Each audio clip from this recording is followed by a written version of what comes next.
গণতান্ত্রিক ভোটে আমরা আসলে সবাইকে একসাথে নিয়ে 5 বছরের জন্য যে ভোটটা দিই সেটা আসলে কিছুটা আমরা পলিটিক্যাল ফরম্যাটে নিয়ে চলে যাই।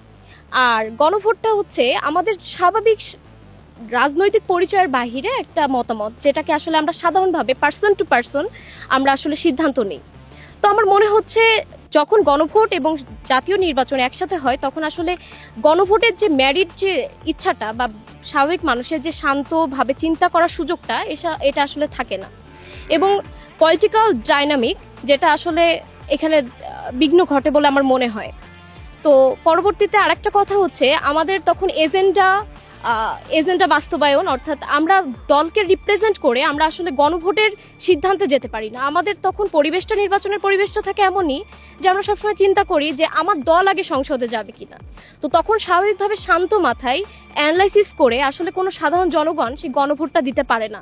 এতে একটি বিরাট রকমের সমস্যার সৃষ্টি হয়, এবং একই দিনে যদি গণভোট এবং জাতীয় সংসদ নির্বাচন হয় তাহলে রাষ্ট্র হয়তোবা কিছু টাকা এবং সময় বাঁচাতে পারবে, কিন্তু আমাদের স্বাভাবিক সাধারণ মানুষের যে সিদ্ধান্ত সেই সিদ্ধান্তটিকে গণভোটের যে ম্যারিট, আসল যে ম্যারিটটা আসলে নষ্ট করে দিবে বলে আমি মনে করি।